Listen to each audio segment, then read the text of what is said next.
En 1935, el Hotel President de Kansas City era solo otro edificio de ladrillos perdido entre el ruido opaco de una ciudad golpeada por la Gran Depresión. Hombres y mujeres entraban y salían sin dejar huella, cargando maletas baratas, secretos silenciosos y la resignación de quienes sobrevivían día tras día. Nada parecía distinto allí, hasta que un hombre cruzó la puerta principal llevando únicamente un cepillo de dientes, un peine y una mirada que no buscaba a nadie, pero parecía huir de alguien. Se registró como Roland T. Owen. Pagó en efectivo. No sonrió. No explicó su procedencia y pidió, con una precisión casi incómoda, la habitación 1046. Desde ese instante, el hotel dejó de ser un hotel. Se convirtió en un escenario detenido, un corredor de sombras donde los susurros parecían emerger de las paredes. Los empleados empezaron a notar comportamientos que no encajaban. Owen se sentaba siempre en la oscuridad absoluta, rechazaba la luz, desconectaba el teléfono, hablaba en voz baja con alguien que nadie veía y mostraba la inquietante serenidad de quien espera una visita que no puede evitar. 3 días después, la puerta del 1046 fue abierta a la fuerza. La habitación estaba fría, demasiado fría. Había manchas de sangre en la pared, en el piso, incluso en el teléfono caído. Y allí, entre la cama y la pared, Roland T. Owen yacía atado, brutalmente golpeado, pero vivo. Cuando le preguntaron quién había hecho aquello, respondió siempre lo mismo. Nadie me hizo esto. Murió horas después, sin revelar su nombre real, sin explicar qué hacía allí, sin decir quién compartía la oscuridad de ese cuarto. El caso fue archivado, pero la verdad nunca se cerró. Hoy abrimos nuevamente esa puerta, y lo que encontrarás adentro tal vez nunca salió. Este es el cofre azul, donde la verdad se esconde entre el silencio y el espejo. El huésped sin pasado. Cuando Roland T. Owen cruzó la recepción del Hotel President, nada en él parecía extraordinario. Era un hombre joven, delgado, de traje sencillo y un sombrero barato que ocultaba parte de su rostro. Pero sus ojos tenían algo distinto. No era tristeza, tampoco cansancio. Poco, era como si temiera que alguien lo estuviera siguiendo, o peor, como si supiera que ya lo habían encontrado. La recepcionista sintió un leve estremecimiento, una intuición que no supo explicar, mientras le entregaba la llave de la habitación 1046. Él no llevaba maletas, no llevaba documentos, solo un pequeño neceser con una escobilla y un peine. Para un viajero de los años 30, aquello era casi una confesión silenciosa. O no pensaba quedarse, o no pensaba volver. En el ascensor, Owen no levantó la vista ni un segundo. Mantuvo los hombros rígidos, como un animal que espera un golpe. Al llegar al 10º piso, avanzó por el pasillo sin dudar, como quien ya ha memorizado el camino. Abrió la puerta del 1046 con una precisión inquietante, y desde ese momento, aquella habitación dejó de comportarse como un cuarto de hotel. La oscuridad se convirtió en su refugio. Nunca permitía que encendieran las luces. La primera vez que la camarera entró, lo encontró sentado en una silla, de espaldas a la puerta, con la única luz proveniente del baño entreabierto. El teléfono estaba desconectado, las cortinas cerradas como un sello. Los días siguientes solo intensificaron la sensación de que algo extraño ocurría allí dentro. La camarera reportó haber escuchado una segunda voz masculina hablando con Owen, aunque cada vez que entraba al cuarto, él estaba solo. A veces lo encontraba inmóvil, como si escuchara murmullos que venían desde dentro de las paredes. Otras veces respondía llamadas diciendo frases cortas, incoherentes, para luego colgar de inmediato. Una tarde, le pidió que no cerrara la puerta con llave. Alguien vendrá. El tono que usó hizo que la mujer sintiera un frío que no venía del clima. A la mañana siguiente, la escena se repitió. Oscuridad total. Owen sentado en el mismo rincón, sin moverse, como si la noche no hubiera pasado. Cuando ella intentó abrir las cortinas, él reaccionó de manera casi suplicante. No lo haga. Antes de que pudiera preguntar algo más, el teléfono sonó. Owen escuchó en silencio, como si la voz al otro lado controlara su respiración. Luego dijo, apenas audible, «No, no quiero cenar ahora». A media tarde alguien llamó a la puerta del 1046. La camarera escuchó una voz profunda decir, «¿Eres tú?». Luego, silencio. El visitante no fue identificado, no hubo registro, no hubo testigos, solo la sensación de que, por un instante, el hotel había dejado de ser un hotel y se había convertido en una frontera. Para los empleados, el cuarto comenzó a sentirse ocupado, incluso cuando estaba vacío. Un espacio que retenía ecos, un umbral en el que cada sombra parecía observar. Esa tarde, sin que nadie lo supiera, la habitación 1046 había comenzado a respirar más rápido. Algo estaba por romperse, y lo que estaba al otro lado ya había entrado. La voz que venía de la oscuridad. La tarde en el 10º piso del Hotel President parecía igual a cualquier otra. Pasos apagados sobre la alfombra, puertas que se abrían y cerraban, teléfonos sonando a lo lejos. Pero frente a la habitación 1046, algo invisible empezaba a tensarse. La camarera subía de nuevo con toallas limpias cuando, al acercarse a la puerta, escuchó lo que describiría después como una conversación que no quería ser oída. Una voz masculina, firme, con un matiz de amenaza, hablaba en tono bajo. La voz de Owen respondía casi en susurros, como si intentara calmar a alguien o suplicar. Golpeó suavemente. Silencio inmediato. Por unos segundos, el cuarto pareció contener el aliento. Entonces, la voz de Owen, seca, controlada. «Puede entrar».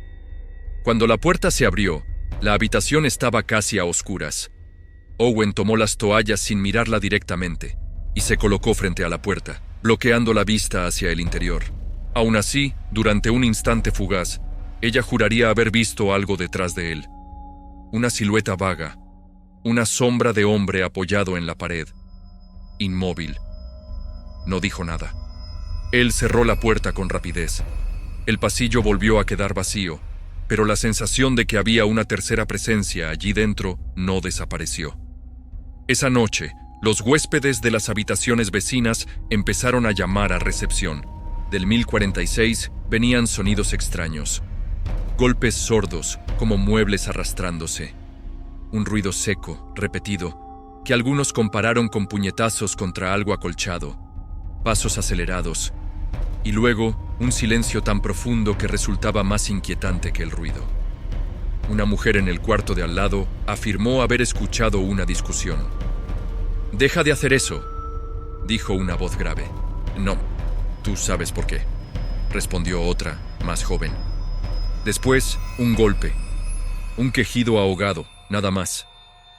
Alrededor de las 23:00, la operadora del hotel notó que el teléfono del 1046 estaba descolgado, pero nadie hablaba. Podía oír una respiración irregular, el roce de algo arrastrándose, como si alguien intentara llegar hasta el aparato y no pudiera. Llamó varias veces. «Señor Owen, ¿me escucha?». Ninguna respuesta, solo ese ruido blando, húmedo, que no supo identificar. Finalmente colgó, pensando que se trataba de una broma o de un descuido. A las 4:00 de la madrugada, el teléfono de la habitación volvió a quedar desconectado. Esta vez, la operadora insistió y envió a un botones para revisar. El joven subió solo. El pasillo estaba en penumbra. Golpeó la puerta. «Señor Owen, el teléfono está fuera del gancho». Lo único que escuchó fue un sonido leve, como un gemido tragado. Se acercó más. «¿Está todo bien ahí dentro?». Unos segundos de vacío. Y entonces, una respuesta que nunca olvidaría. «Sí, vuelva más tarde».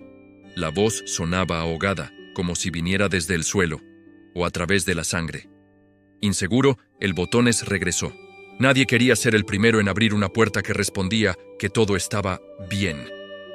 El hotel, como la mayoría de los hoteles, prefería no ver lo que se escondía detrás de ciertas cerraduras. A las 7:00, otro empleado fue enviado. Encontró el mismo escenario: teléfono muerto, silencio pesado, pasillo vacío. Esta vez, decidió usar una llave maestra. Al empujar la puerta, algo pesado la bloqueó desde dentro.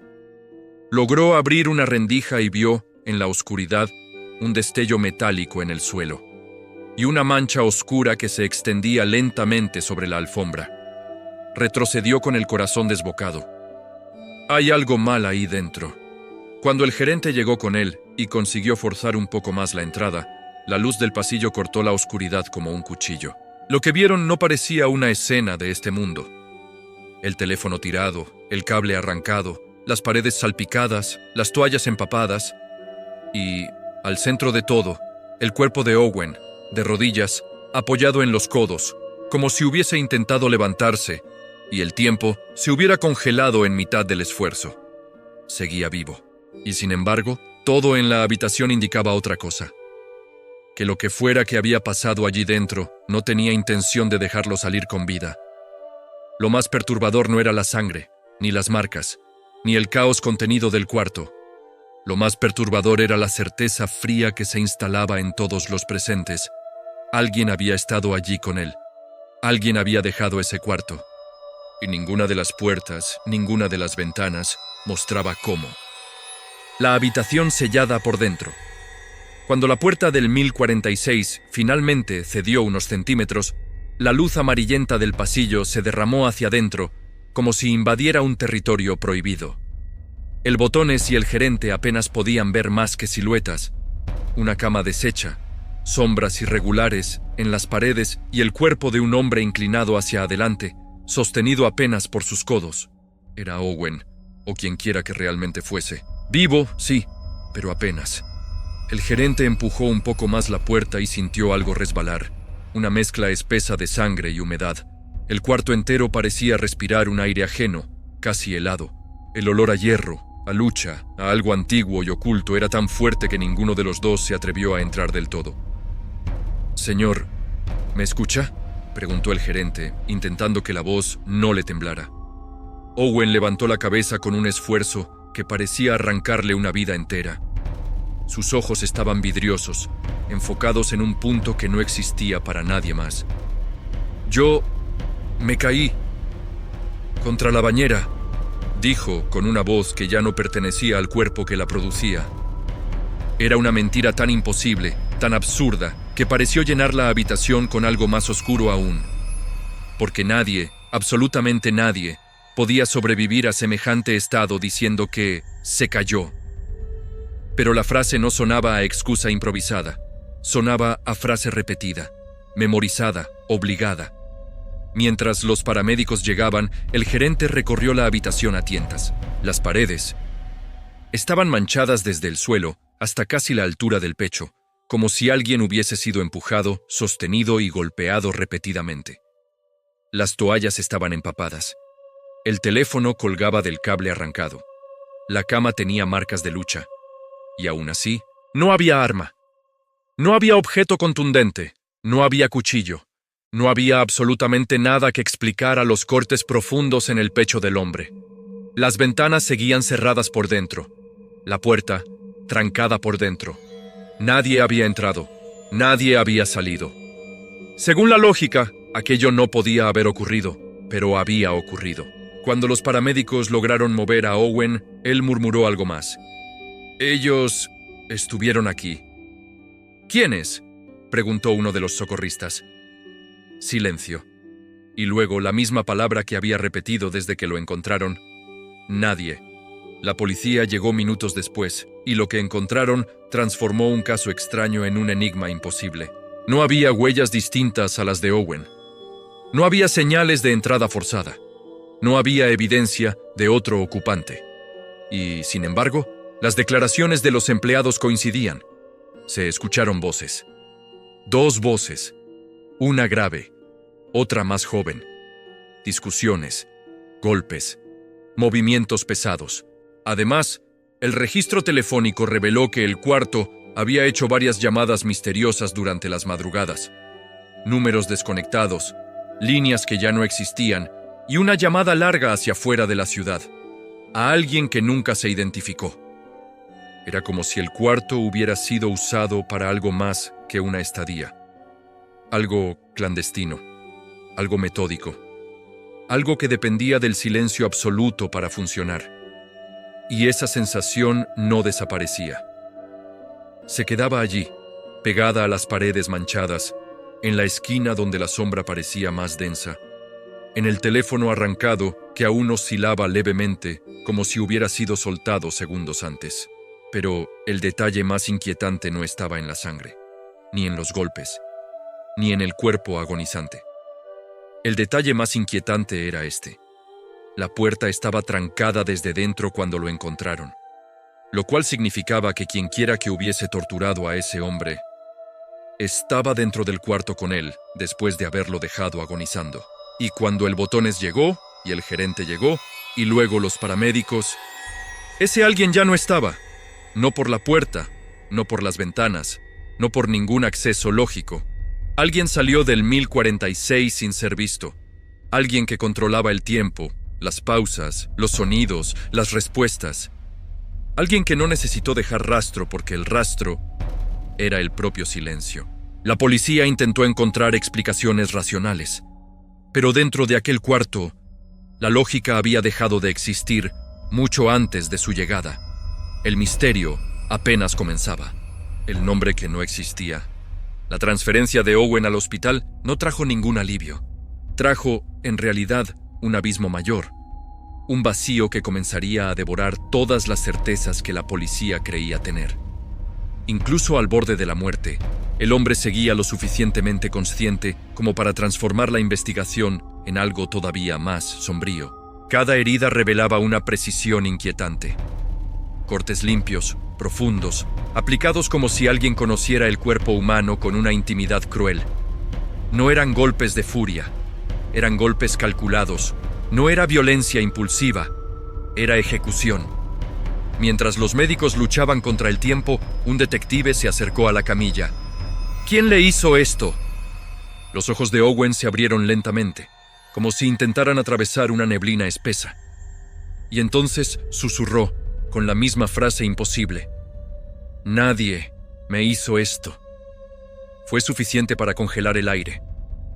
Una mentira tan evidente que parecía programada. Una respuesta automática, no para negar culpa, sino para proteger a alguien. O temer a alguien. Minutos después, perdió la conciencia para no recuperarla jamás. La policía regresó al cuarto 1046. Buscó lo obvio y lo imposible. Huellas dactilares, ropa, notas, objetos personales. Nada. Era como si el hombre hubiera entrado al hotel sin pasado. O como si alguien hubiera borrado su existencia antes de que pudiera ser rastreada. Pero entonces surgió el primer giro. El nombre Roland T. Owen no existía. En ningún registro, en ninguna ciudad. Ningún documento estadounidense coincidía con aquel hombre. La policía envió fotografías a los periódicos locales. Miles las vieron. Nadie lo reconoció. Hasta que, semanas después, un reportero recibió una llamada. La voz era femenina, baja, tensa. Ustedes no saben quién es. Pausa. Una respiración temblorosa. Pero él no estaba solo. Y colgó. La llamada provenía de un número imposible de rastrear. Días después, surgió otra pista. Un empleado de otro hotel en Kansas City afirmó que un hombre idéntico se había hospedado allí meses antes, también usando un nombre falso. Y no estaba solo. Había otro hombre con él, alto, imponente, siempre en silencio, que parecía vigilar cada uno de los movimientos del joven. Los trabajadores no sabían si eran familiares, socios o carcelero y prisionero. La camarera del 1046 insistía en su declaración. Había otra voz en la habitación, una voz más grave, más vieja. Cuanto más excavaba la policía, más extraño se volvía el caso. Porque nada coincidía con nada. La supuesta identidad, el comportamiento en el hotel, la violencia precisa, las voces, las llamadas misteriosas, el dinero pagado en efectivo, la oscuridad constante, la puerta siempre cerrada por dentro. Y entonces, en la noche del 5 de enero de 1935, poco antes de la medianoche, el hombre conocido como Roland T. Owen murió. La partida de defunción, incapaz de disfrazar la evidencia, decía: heridas causadas por otra persona. Otra persona. ¿Pero quién? Sin arma, sin testigos, sin motivo. Era como si el cuarto 1046 hubiera sido un escenario preparado para una muerte que no debía dejar rastro. Y aún así, dejaba un rastro crucial: la propia ausencia de identidad. Pero el misterio no terminaría allí, porque en el funeral, alguien aparecería para reclamar a un muerto que, oficialmente, nadie conocía. El funeral que nunca debió existir.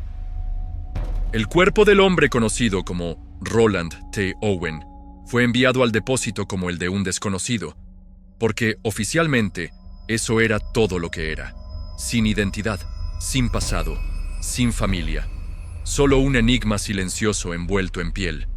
Los periódicos continuaron publicando su fotografía, pero nadie apareció para reclamarlo. Sin nombre, sin historia.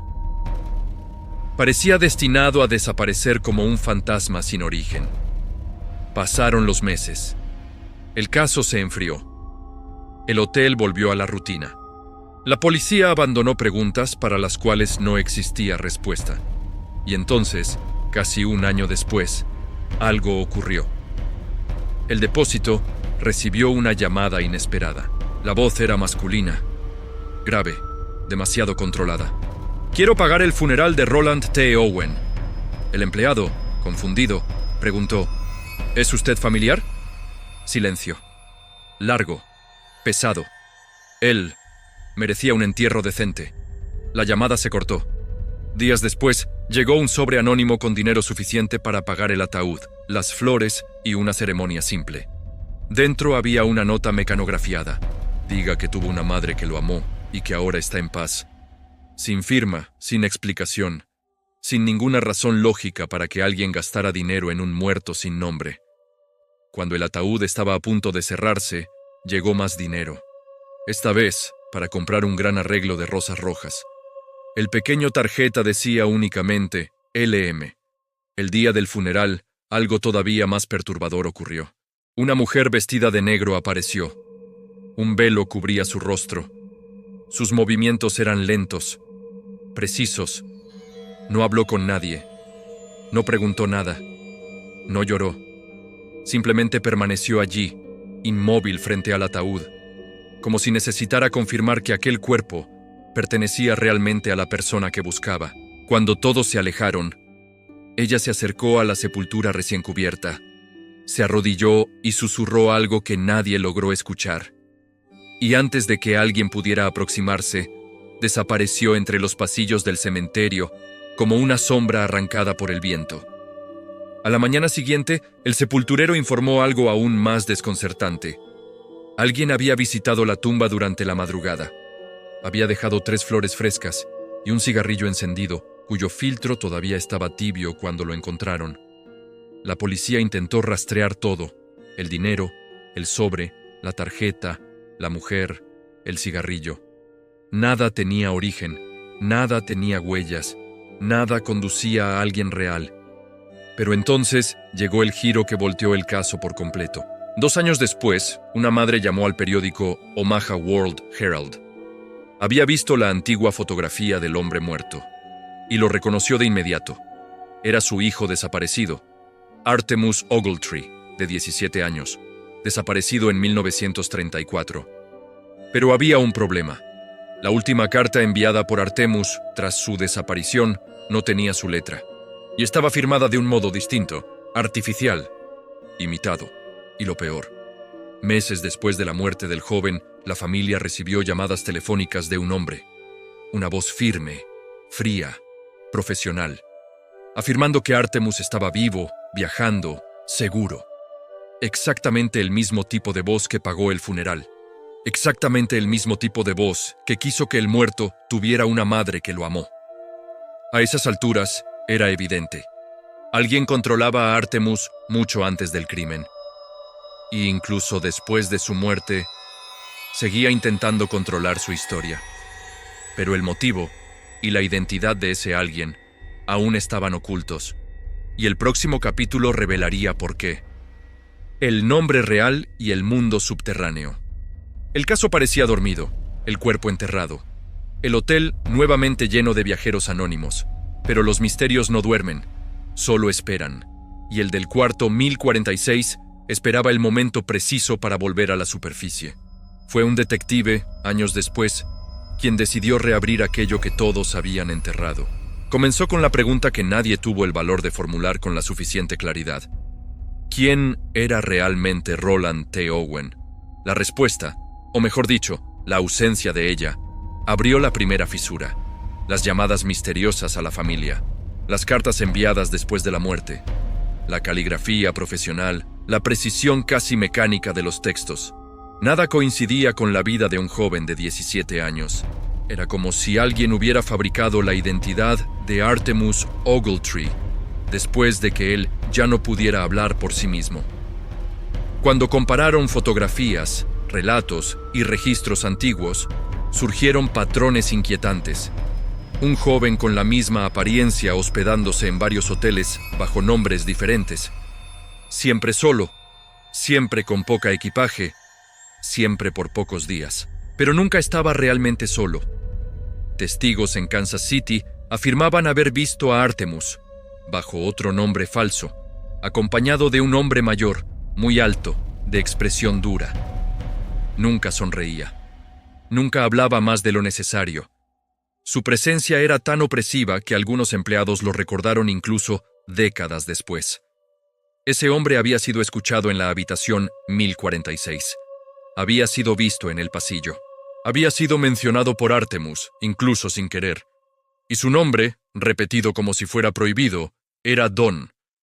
Pero Don no era un nombre, era un título, un rango dentro del crimen organizado del Medio Oeste, un jefe, una figura de autoridad que se temía en silencio. Kansas City, en la década de 1930, era uno de los centros más violentos del submundo estadounidense. Extorsión, contrabando, secuestros, peleas clandestinas y una red de poder que mantenía a jóvenes vulnerables bajo control absoluto. Artemus, ahora estaba claro, no estaba viajando, estaba huyendo. Y cada hotel era una pausa forzada, no una elección. Los investigadores descubrieron además que sus heridas no eran comunes. Los cortes, los hematomas, las perforaciones seguían patrones idénticos a los usados por grupos que aplicaban castigos internos, una mezcla de tortura disciplinaria y ejecución calculada. El cuarto 1046 no era solo una habitación, era un cautiverio, una sala de ajuste de cuentas, un tribunal subterráneo del cual Artemus entró vivo y salió condenado. La policía encontró aún otro detalle escalofriante. En la madrugada del crimen, varios huéspedes escucharon una frase repetida: «No hagas eso». Una voz joven, asustada, y después, pasos, lentos, firmes, de alguien que no tenía prisa, alguien que sabía que nadie abriría la puerta. Con el tiempo, entendieron lo que nadie quiso admitir.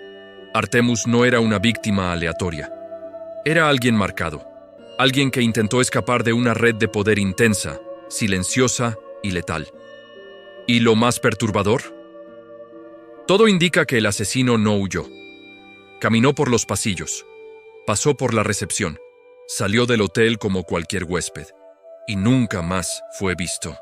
El nombre verdadero de Artemus devolvió humanidad al muerto, pero reveló una sombra que flotaba sobre Kansas City, y que hasta hoy jamás ha sido iluminada.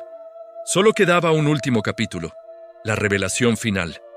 Aquello que transforma un crimen en leyenda y una simple habitación de hotel en un aviso eterno. La puerta que nunca se abrió. El enigma del cuarto 1046 siempre giró en torno a una única pieza que jamás encajó. La puerta. Estaba cerrada por dentro, trancada, sin señales de fuerza, sin daños, sin ninguna marca que indicara fuga.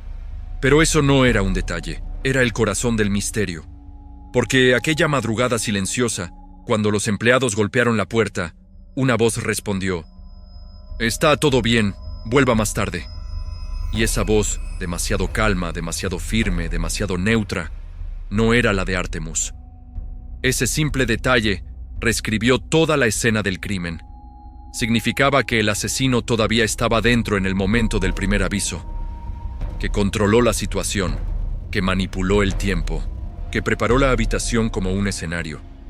y solo la abandonó cuando tuvo absoluta certeza de que nadie cruzaría su camino. Varios testigos afirmaron haber oído sonidos extraños en el pasillo aquella noche. Susurros, pasos lentos, alguien moviéndose entre el cuarto y el corredor, como quien conoce cada ruido, cada sombra, cada momento seguro para desaparecer. Y cuando el empleado finalmente abrió la puerta con la llave maestra, encontró a Artemus agonizando, pero completamente solo. Solo, pero no abandonado. Solo, pero claramente dejado allí para morir en silencio. El cuerpo arrodillado de Artemus revelaba un último gesto congelado en el tiempo. Se había arrastrado hasta la puerta, no para huir, sino para impedir que alguien volviera a entrar, como si temiera un regreso, como si supiera que la presencia que lo acompañaba no terminaría hasta su último aliento. Lo que más perturbó a los investigadores modernos fue otra revelación. La frase que Artemus repetía, «Me caí contra la bañera», era prácticamente idéntica a las excusas utilizadas por víctimas, que, bajo amenaza directa, debían negar agresiones para proteger a quienes las torturaban. Una mentira entrenada, una frase ensayada, no un accidente, sino un mandato. La autopsia destruyó por completo esa versión. Las perforaciones profundas en el pecho, los cortes simétricos, los hematomas circulares en los brazos, las lesiones en el cuero cabelludo.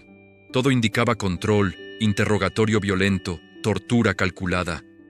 El tipo de violencia empleada como castigo dentro de estructuras criminales. Había aún un último fragmento registrado por un huésped cercano al cuarto. Una voz joven repitiendo en un hilo de aire: «No lo hagas, no lo hagas». Después, silencio. Y pasos. Pasos lentos, seguros de alguien que salía del cuarto con la certeza de la impunidad. La verdad final sostenida por los investigadores modernos es simple y perturbadora. El asesino no escapó del cuarto. Salió caminando, pasó por la recepción, atravesó el lobby sin prisa y desapareció como un huésped cualquiera, dejando atrás solo un cuerpo arrodillado y un enigma que el tiempo jamás logró cerrar. Porque, al final, el mayor misterio del cuarto 1046 no es cómo la puerta se cerró, es quién la abrió y por qué nadie lo vio.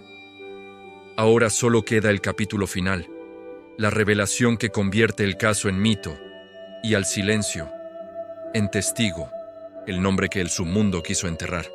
Durante décadas, el caso del cuarto 1046 pareció condenado a la oscuridad. Una nota de pie de página en los archivos policiales. Pero una nueva investigación, conducida años después, arrancó una de las capas más densas de este enigma. Artemus Ogletree no era solo una víctima perdida, era una pieza dentro de una maquinaria mucho mayor. Todo comenzó con una mujer. Una figura silenciosa, vestida de negro, que apareció misteriosamente en la funeraria semanas después de la muerte. Nadie la conocía. Nadie sabía su nombre. Nadie entendía su gesto. Ella tocó el rostro de Artemus con cuidado, como quien reconoce a alguien que alguna vez amó, o a alguien que alguna vez destruyó.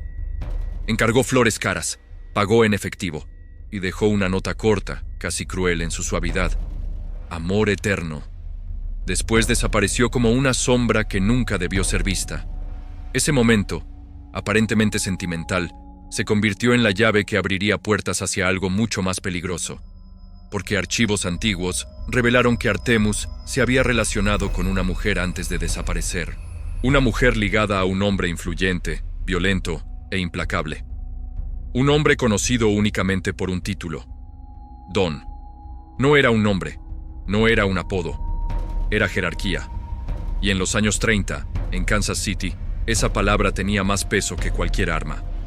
Reportes nunca divulgados oficialmente indicaban que Artemus había intentado huir, no solo de la mujer, sino del hombre que la poseía dentro de aquella estructura criminal. Cambiaba de hoteles, de nombres, de rutas, saltaba de ciudad en ciudad como quien cambia de piel, siempre mirando por encima del hombro, siempre esperando el momento en que sería encontrado, y lo fue.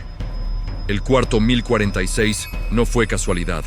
Fue punto final, luces siempre apagadas, ausencia de equipaje, puertas que se abrían sin aviso, conversaciones ahogadas, un huésped que parecía no tener libertad ni dentro de su propio cuerpo. Ese patrón, esa rutina de control extremo, coincidía con métodos usados por el crimen organizado para castigar desertores, traidores o jóvenes que habían cruzado fronteras prohibidas. Las marcas en el cuerpo de Artemus reforzaban esta teoría. No eran golpes al azar, eran señales de interrogatorio. Cortes precisos, hematomas circulares, perforaciones simétricas hechas con instrumentos pequeños y afilados. La policía también descubrió relatos sobre un hombre alto, siempre silencioso, que habría acompañado a Artemus en estadías anteriores, un guardián, un espía o quizá un verdugo. Y fue entonces cuando todo convergió.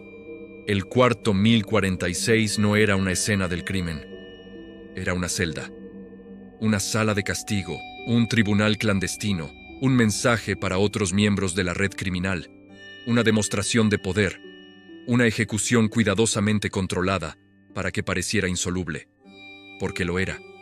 Y luego vino la revelación final, la voz que pagó el funeral, la voz que envió las flores, la voz que dijo que Artemus tenía una madre que lo amó. Esa voz era la misma que los testigos habían descrito antes de la muerte. Fría, controlada, profesional. La voz que Artemus temía. La voz de Don, el hombre que nunca aparece en los informes, pero aparece en cada sombra del caso, en cada movimiento dentro del cuarto, en cada mentira pronunciada por un joven arrodillado en la oscuridad. Ahora, con todas las piezas expuestas, solo queda la última puerta, la que cierra el misterio o la que revela algo aún más profundo. El hombre que el silencio quiso borrar. Durante décadas, el caso del cuarto 1046 pareció un laberinto construido para no tener salida. Cada pista llevaba a otra más confusa. Cada nombre era falso. Cada testigo hablaba en susurros. Pero cuando todas las versiones fueron reunidas, cuando cada fragmento fue colocado donde realmente pertenecía, surgió una verdad simple y terrible. Artemus Ogletree no murió por accidente. Murió por silencio, por obedecer, por temer a alguien que nunca quiso ser nombrado. Su muerte no fue un crimen pasional, no fue un robo, no fue un acto impulsivo. Fue una ejecución cuidadosamente construida, cargada de control psicológico, violencia metódica y desaparición deliberada. Artemus vivió sus últimos meses bajo vigilancia constante, moviéndose entre hoteles, usando nombres falsos, acompañado por sombras que no permitían que escapara de su destino. Y aún en sus últimos momentos, arrodillado, sangrando, mirando una puerta que sabía que no debía abrirse, siguió obedeciendo. Siguió diciendo lo que le habían ordenado. Siguió protegiendo al hombre que lo destruyó. Porque el miedo también tiene dueño. La verdad que nunca se escribió en los informes policiales es la que más pesa. Aquella noche, Artemus no estaba solo. Nunca estuvo solo. El asesino no desapareció misteriosamente del cuarto. Simplemente salió por la puerta que nadie se atrevió a vigilar. Caminó por el pasillo como un huésped más. Encendió un cigarro frente al hotel y se perdió en una ciudad donde la ley llegaba tarde y el poder del submundo llegaba primero. El entierro secreto, la mujer del vestido negro, las llamadas anónimas, las cartas con letra imitada, las flores sobre la tumba. Todo era parte del mismo ritual, borrar la identidad de Artemus, pero conservar su silencio. Hoy, casi un siglo después, lo único que queda es un eco. Un cuarto oscuro, una puerta cerrada, un nombre que casi se perdió para siempre. Pero el cofre está abierto y Artemus, por fin, deja de ser un desconocido. Su historia vuelve a respirar allí donde intentaron matarla, en las sombras. Este es el cofre azul, donde la verdad se esconde entre el silencio y el espejo.